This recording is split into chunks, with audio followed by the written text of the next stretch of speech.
नमस्कार। आज हम कृष्णचंदन रचित जामुन का पेड़ गद्य का अध्ययन करेंगे। जामुन का पेड़ कृष्णचंदन की एक प्रसिद्ध हास्य व्यंग्य कथा है। हास्य व्यंग्य के लिए चीज़ों को अनुपात से ज़्यादा फैला फुलाकर दिखाने की परिपाटी पुरानी है और यह कहानी भी उसका अनुपालन करती है। इसलिए यहाँ घटनाएं अतिशयोक्तिपूर्ण और अविश्वसनीय जान पड़े तो कोई हैरत नहीं। विश्वसनीयता ऐसी रचनाओं के मूल्यांकन की कसौटी नहीं हो सकती। प्रस्तुत पाठ में हंसते हंसते ही हमारे भीतर इस बात की समझ पैदा होती है कि कार्यालयी तौर तरीकों में पाया जाने वाला विस्तार कितना निरर्थक और पदानुक्रम कितना हास्यास्पद है। बात यहीं तक नहीं रहती। इस व्यवस्था के संवेदन शून्य एवं अमानवीय होने का पक्ष भी हमारे सामने आता है। रात को बड़े जोर का झक्कड़ चला, यानी कि आंधी चली। सेक्रेटेरिएट के लॉन में जामुन का एक पेड़ गिर पड़ा। सेक्रेटेरिएट यानी सचिवालय। सवेरे को जब माली ने देखा तो उसे पता चला कि पेड़ के नीचे एक आदमी दबा पड़ा है। माली दौड़ा दौड़ा चपरासी के पास गया। चपरासी दौड़ा दौड़ा क्लर्क के पास गया। क्लर्क दौड़ा दौड़ा सुपरिटेंडेंट के पास गया और सुपरिटेंडेंट दौड़ा दौड़ा बाहर लॉन में आया। मिनटों में गिरे हुए पेड़ के नीचे दबे हुए आदमी के चारों ओर भीड़ इकट्ठी हो गई। एक क्लर्क ने कहा, बेचारा जामुन का पेड़ कितना फलदार था। तो दूसरा बोला, और इसकी जामुनें कितनी रसीली होती थी। अब तो तीसरा क्लर्क बोला, मैं फलों के मौसम में झोली भरकर ले जाता था। मेरे बच्चे इसकी जामुनें कितनी खुशी से खाते थे। ये सभी क्लर्क बातें कर रहे हैं तो माली ने दबे हुए आदमी की ओर इशारा किया और कहा, मगर यह आदमी? सुपरिटेंडेंट ने भी सोच में पड़ गए। हाँ, यह आदमी। एक चपरासी ने पूछा, पता नहीं जिंदा है कि मर गया है। दूसरा चपरासी बोला, मर गया होगा। इतना भारी पेड़ जिसकी पीठ पर गिरे वो बच कैसे सकता है। दबे हुए आदमी ने बड़ी कठिनता से कहारते हुए बोला, नहीं, मैं जिंदा हूं। एक क्लर्क ने ताज्जुब से कहा, जिंदा है। माली ने सुझाव दिया, पेड़ को हटाकर इसे जल्दी से निकाल लेना चाहिए। एक सुस्त, कमजोर और मोटा चपरासी बोला, मुश्किल मालूम होता है। पेड़ का तन्ना बहुत भारी है और वजनी भी। तो माली बोला, क्या मुश्किल है? अगर सुपरिटेंडेंट साहब हुक्म दे तो अभी 15-20 माली, चपरासी और क्लर्क लगाकर पेड़ के नीचे से दबे हुए आदमी को निकाला जा सकता है। माली ठीक कहता है। बहुत से क्लर्क एक साथ बोल पड़े, लगाओ जोर, हम तैयार है। एक साथ बहुत से लोग पेड़ को उठाने को तैयार हो गए। सुपरिटेंडेंट ने कहा, ठहरो, मैं अंडर सेक्रेटरी से पूछ लूं। सुपरिटेंडेंट अंडर सेक्रेटरी के पास गया। अंडर सेक्रेटरी डिप्टी सेक्रेटरी के पास गया। डिप्टी सेक्रेटरी ज्वाइंट सेक्रेटरी के पास गया। ज्वाइंट सेक्रेटरी चीफ सेक्रेटरी के पास गया। चीफ सेक्रेटरी मिनिस्टर के पास गया। मिनिस्टर ने चीफ सेक्रेटरी से कुछ कहा। चीफ सेक्रेटरी ने ज्वाइंट सेक्रेटरी से कुछ कहा। ज्वाइंट सेक्रेटरी ने डिप्टी सेक्रेटरी से कुछ कहा। डिप्टी सेक्रेटरी ने अंडर सेक्रेटरी से कहा। फाइल चलती रही। इसी में आधा दिन बीत गया। दोपहर के खाने पर दबे हुए आदमी के चारों ओर बहुत भीड़ हो गई थी। लोग तरह तरह की बातें कर रहे थे। कुछ मनचले क्लर्कों ने समस्या को खुद ही सुलझाना चाहा। वे हुकूमत के फैसले का इंतजार किए बिना पेड़ को अपने आप हटा देने का निश्चय कर रहे थे कि इतने में सुपरिटेंडेंट फाइल लिए भागा भागा आया। बोला, हम लोग खुद इस पेड़ को नहीं काट सकते। हम लोग व्यापार विभाग से संबंधित है और यह पेड़ की समस्या है जो कृषि विभाग के अधीन है। मैं इस फाइल को अर्जेंट मार्क करके कृषि विभाग में भेज रहा हूँ। वहाँ से उत्तर आते ही हम इसको हटवा देंगे। दूसरे दिन कृषि विभाग से उत्तर आया कि पेड़ व्यापार विभाग के लॉन में गिरा है। इसलिए इस पेड़ को हटवाने या न हटवाने की जिम्मेदारी व्यापार विभाग पर ही पड़ती है। यह उत्तर पढ़कर व्यापार विभाग तो गुस्सा आ गया। उन्होंने फौरन लिखा कि पेड़ों को हटवाने या न हटवाने की जिम्मेदारी कृषि विभाग पर लागू होती है, व्यापार विभाग का इस पे कोई संबंध नहीं है। दूसरे दिन भी फाइल चलती रही। शाम को जवाब आ गया। हम इस मामले को हॉर्टिकल्चर डिपार्टमेंट के हवाले कर रहे हैं। और हॉर्टिकल्चर डिपार्टमेंट यानी उद्यान बगीचा विभाग, क्योंकि यह एक फलदार पेड़ का मामला है और एग्रीकल्चर डिपार्टमेंट अनाज और खेतीबाड़ी के मामलों में फैसला करने का हकदार है। जामुन का पेड़ चूंकि एक फलदार पेड़ है, इसलिए यह पेड़ हॉर्टिकल्चर डिपार्टमेंट के अंतर्गत आता है। रात को माली ने दबे हुए आदमी को दाल भात खिलाया, जबकि उसके चारों तरफ पुलिस का पहरा था कि कहीं लोग कानून को अपने हाथ में लेकर पेड़ को खुद से हटाने की कोशिश न करें। मगर एक पुलिस कांस्टेबल को दया आ गई और उसने माली को दबे हुए आदमी को खाना खिलाने की इजाज़त दे दी। माली ने दबे हुए आदमी से कहा, तुम्हारी फाइल चल रही है, उम्मीद है कल तक फैसला हो जाए। दबा हुआ आदमी कुछ नहीं बोला। माली ने पेड़ के तने को ध्यान से देखकर कहा, अच्छा हुआ कि तना तुम्हारे कुल्हे पर गिरा, अगर कमर पर गिरता तो रीढ़ की हड्डी ही टूट जाती। दबा हुआ आदमी फिर भी कुछ नहीं बोला। माली ने फिर कहा, तुम्हारा यहाँ कोई वारिस है तो मुझे उसका अता पता बताओ, मैं उन्हें खबर देने की कोशिश करूँगा। मैं लावारिस हूँ, आदमी ने बड़ी मुश्किल से कहा। माली खेद प्रकट करता हुआ वहां से हट गया, दुख प्रकट करता हुआ। तीसरे दिन हॉर्टिकल्चर डिपार्टमेंट से जवाब आ गया। बड़ा कड़ा जवाब था और व्यंग्यपूर्ण भी। हॉर्टिकल्चर डिपार्टमेंट का सेक्रेटरी साहित्य प्रेमी आदमी जान पड़ता था।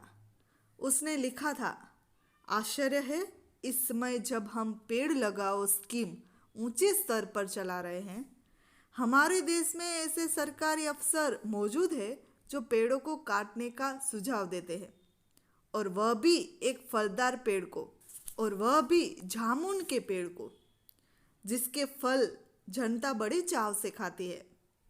हमारा विभाग किसी हालत में इस फलदार वृक्ष को काटने की इजाजत नहीं दे सकता। एक मनचले आदमी ने कहा, अब क्या किया जाए? अगर पेड़ काट नहीं जा सकता तो इस आदमी को काट कर निकाल लिया जाए। यह देखिए, उस आदमी की तरफ इशारा करते हुए उन्होंने कहा, अगर इस आदमी को ठीक बीच में से यानी कि धड़ से काटा जाए तो आधा आदमी इधर से निकल जाएगा और आधा आदमी उधर से निकल जाएगा और पेड़ वहीं का वहीं रहेगा। दबे हुए आदमी ने आपत्ति प्रकट की। उन्होंने कहा, मगर इस तरह तो मैं मर जाऊंगा। तो एक क्लर्क ने कहा, यह भी तो ठीक कहता है, हम आदमी को काटेंगे तो वो तो मर जाएगा। आदमी को काटने वाली युक्ति जिसने प्रस्तुत की थी उसने तो भरपूर विरोध किया। उन्होंने कहा, आप जानते नहीं हैं आजकल प्लास्टिक सर्जरी कितनी उन्नति कर चुकी है। मैं तो समझता हूँ अगर इस आदमी को बीच में से काट कर निकाल लिया जाए तो प्लास्टिक सर्जरी से धड़ के स्थान से इस आदमी को फिर से जोड़ा जा सकता है। इस बार फाइल को मेडिकल डिपार्टमेंट में भेज दिया जाए। मेडिकल डिपार्टमेंट ने फौरन एक्शन लिया और जिस दिन फाइल उनके विभाग में पहुंची उसके दूसरे ही दिन उन्होंने अपने विभाग का सबसे योग्य प्लास्टिक सर्जन छानबीन के लिए भेज दिया। सर्जन ने दबे हुए आदमी को अच्छी तरह टटोलकर, उसकी स्वास्थ्य देखकर, खून का दबाव देखा, नाड़ी की गति को परखा, दिल और फेफड़ों की जांच करके रिपोर्ट भेज दी कि इस आदमी का प्लास्टिक ऑपरेशन तो हो सकता है और ऑपरेशन सफल भी होगा, मगर आदमी मर जाएगा। इसलिए यह फैसला भी रद्द कर दिया गया। रात को माली ने दबे हुए आदमी के मुंह में खिचड़ी डालते हुए उसे बताया कि अब मामला ऊपर चला गया है। सुना है कि कल सेक्रेटेरिएट के सारे सेक्रेटरियों की मीटिंग होगी उसमें तुम्हारा केस रखा जाएगा। उम्मीद है सब काम ठीक हो जाएगा। दबा हुआ आदमी एक आह भरकर धीरे से बोला, ये तो माना कि तगाफुल न करोगे, लेकिन खाक हो जाएंगे हम तुमको खबर होने तक। माली ने अचंभे से मुंह में उंगली दबा ली और चकित भाव से बोला, क्या तुम शायर हो? दबे हुए आदमी ने धीरे से सिर हिला दिया। दूसरे दिन माली ने चपरासी को बताया, चपरासी ने क्लर्क को, क्लर्क ने हेड क्लर्क को। थोड़ी ही देर में सेक्रेटरिएट के में यह अफवाह फैल गई कि दबा हुआ आदमी शायर है। बस फिर क्या था, लोगों का झुंड शायर को देखने के लिए उमड़ पड़ा।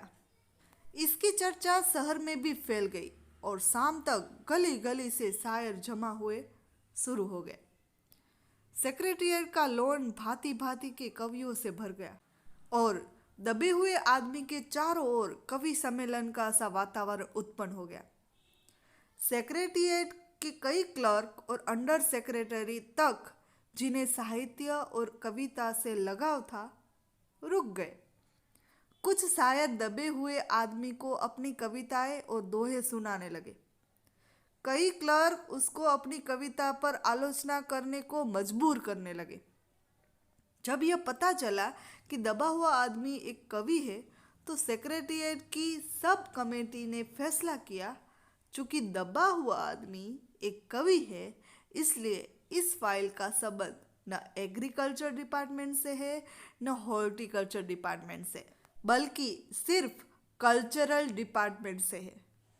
कल्चरल डिपार्टमेंट से अनुरोध किया गया कि जल्द से जल्द मामले का फैसला करके अभागे कवि को इस फलदार पेड़ से छुटकारा दिलाया जाए।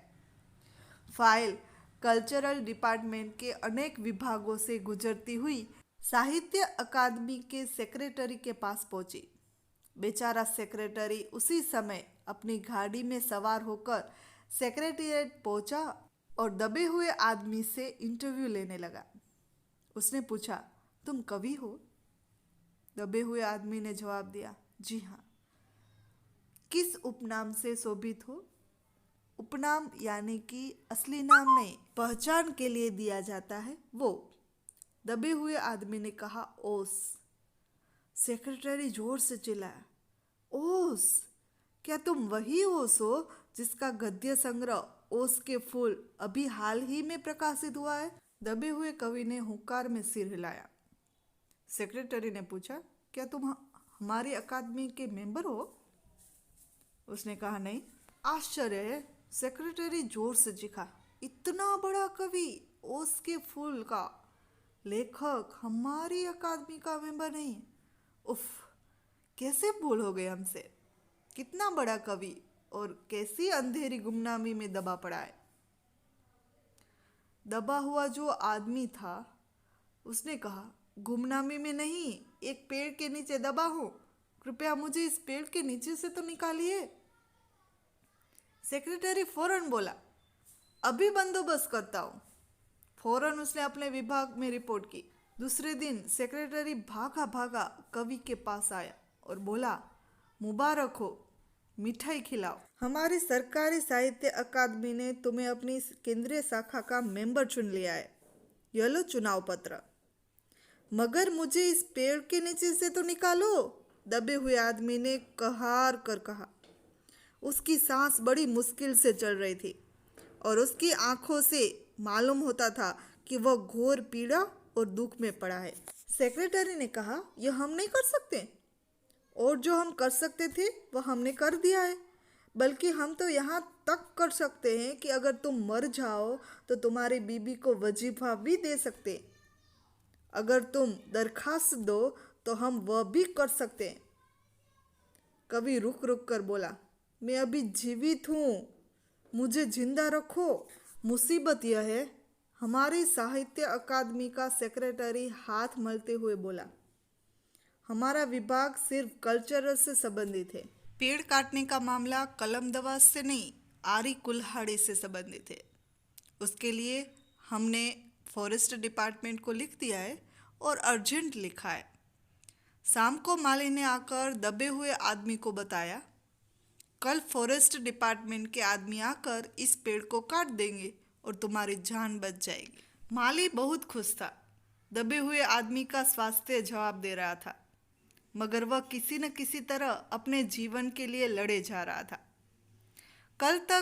कल सवेरे तक किसी न किसी तरह उसे जीवित रहना है।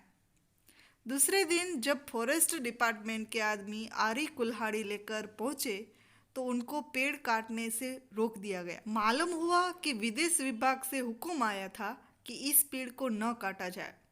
कारण यह था कि इस पेड़ को 10 साल पहले पिटोनिया राज्य के प्रधानमंत्री ने सेक्रेटेरिएट के लोन में लगाया था। अब अगर यह पेड़ काटा गया तो इस बात का काफी अंदेशा था कि पिटोनिया सरकार से हमारे संबंध सदा के लिए बिगड़ जाएंगे। एक क्लर्क ने चिल्लाया, मगर एक आदमी की जान का सवाल है। दूसरे क्लर्क ने पहले क्लर्क को समझाया, दूसरी ओर 2 राज्य के संबंधों का भी सवाल है और यह भी तो हो सकता है कि पिटोनिया सरकार हमारे राज्य को कितनी सहायता देती है। क्या हम उनकी मित्रता के खातिर एक आदमी के जीवन का भी बलिदान नहीं दे सकते? कभी को मर जाना चाहिए। दूसरे ने कहा, निसंदेह। अंडर सेक्रेटरी ने सुप्रिंटेंडेंट को बताया, आज सवेरे प्रधानमंत्री दौरे से वापस आ गए। आज 4 बजे विदेश विभाग इस पेड़ की फाइल उनके सामने पेश करेगा। जो वे फैसला देंगे वही सबको स्वीकार होगा। शाम के 5 बजे स्वयं सुप्रिंटेंडेंट कवि की फाइल लेकर उसके पास आया। सुनती हो? आते ही वह खुशी से फाइल को हिलाते हुए चिल्लाया, प्रधानमंत्री ने इस पेड़ को काटने का हुक्म दे दिया और इस घटना की सारी अंतर्राष्ट्रीय जिम्मेदारी अपने सिर ले लिए। कल यह पेड़ काट दिया जाएगा और तुम इस संकट से छुटकारा हासिल कर लोगे। सुनती हो? आज तुम्हारी फाइल पूर्ण हो गई। मगर कवि का हाथ ठंडा था, आंखों की पुतलियां निर्जीव और चींटियों की एक लंबी पात उसके मुख में जा रहे थे। उसके जीवन की फाइल भी पूर्ण हो चुकी थी। जल्दी निर्णय न लेने के चलते एक आदमी ने अपनी जान गंवा दी। ये था आज का हमारा लेसन, यहाँ पर पूर्ण होता है। धन्यवाद।